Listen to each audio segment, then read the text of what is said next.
to me, idiot. Ask the man from Ethiopia. Listen to me, idiot. Ask the man from Ethiopia. Ask the man from Ethiopia. Ask the man from Ethiopia. We got people raising children who don't want to know anything. Say they're not going to live, and you won't challenge them. I don't want to flip burgers. I'd make more money out dealing drugs. Listen to me, idiot. Nobody asked you to flip burgers for the rest of your life. Ask the man from Ethiopia. He will flip some burgers. Why? Because somehow he knows he's going to become the manager of the place. I don't know how many times I've heard some kid coming out say, I'm either going to be killed, or I'm going to kill somebody, or I'm going to go back into prison. We've got 900,000 black men Black in men, prison. women, mostly black men. They release 60,000 a month. 60,000 males. About 65% of these males have no high school diploma. 80%. 80%. So they come back to whatever it is they know. In terms of an education, what do they know? They know where they live. They know who they live with. Do they know how to fill out papers? Do they have an idea of what job or how to get a job or how to study for a job? No. These are the things that have to happen to these people. The comic said many of the ills that segments of the black community face can be solved by having greater expectations and by using programs that are already in existence. There are successful programs where in the city of Wilmington, they now take kids who have been in the 10th grade for 2-3 years and put them in another school, not a special class, not a retarded class, but in one where they have to wear a uniform, where their parents have to sign on for a number of dates that they must appear and be a part of the program. In Wilmington, Delaware, where you pass or fail, but the passing grade is 85. Now, you can get a whole bunch of people, Mr. Gordon, who will go ballistics. That's too high. You're expecting to... No, it isn't, because they have teachers. And these kids learn plenty quick how it feels to get an 85 and what a 90 feels like and what a 100 feels. And their self-value rises. Cosby also said leadership must make sure not to lose sight of their role in correcting these issues. I remember watching Julian Bond. He said something, man, and I cringed.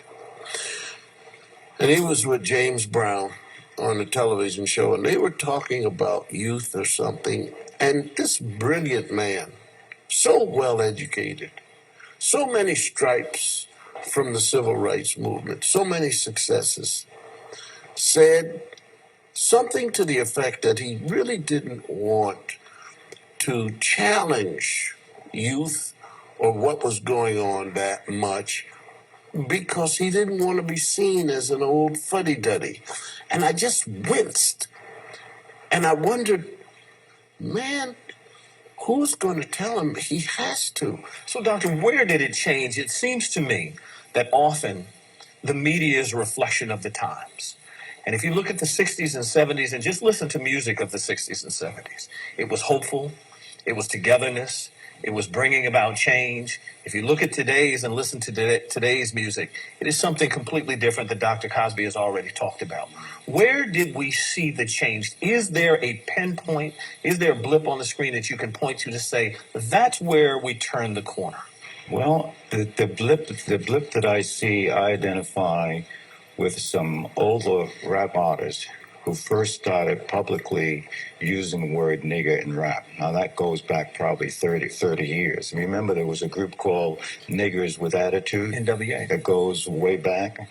And I remember being on a program with Ice-T maybe 30 years ago, and he was trying to explain to me why nigger was now a positive term, and that's why you could use it, and so on and so forth. And then I think that we spiraled downward after that. Then the whole thing opened up with profanity, with misogyny, with the bitches and the whores. All of that opened up and actually captured a lot of the black community and a lot of the black youth. And I think at the same time, you had other things going on with changing attitudes toward education.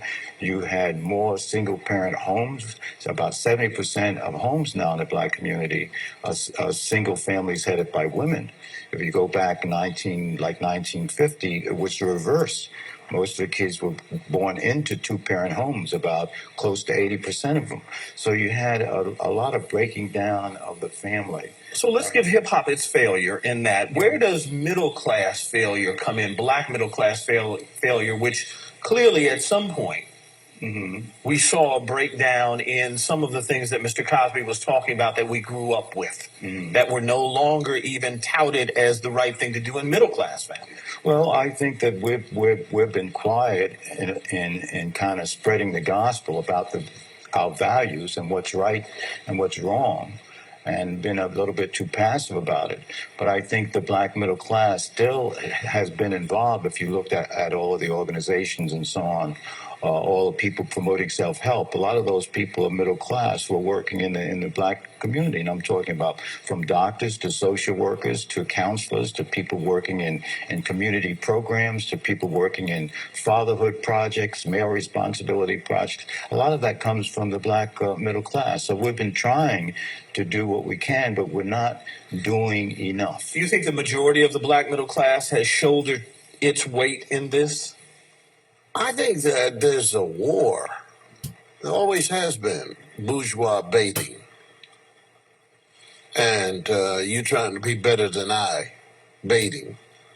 You live in the projects and you're walking around with your books and you get kids looking at you and, well, you think you're better than anybody else, and comes down to where you may pretend you're dressing the same way that they're dressing. But, Mr. Gordon, there's a confusion. We've got to get the people who are behaving in a detrimental way to see and understand where they're wrong, because I think they're absolutely afraid. I think they're frightened. I think they feel helpless. I think the very people who stand up for them per se, well, you're putting out stereotypes. Well, you don't like, Bill Cosby doesn't like poor people. Haven't done a darn thing to help poor people. More with Bill Cosby and psychiatrist Alvin Poussaint right after this. These people have taken it, and they weren't afraid, and they ran into hurdles, but they had goals.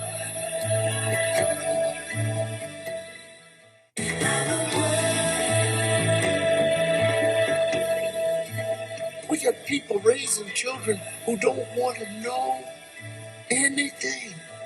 Say they're not going to live, and you won't challenge them. I don't want to flip burgers. I make more money out dealing drugs. Listen to me, idiot. Nobody asked you to flip burgers for the rest of your life. Ask the man from Ethiopia. He will flip some burgers.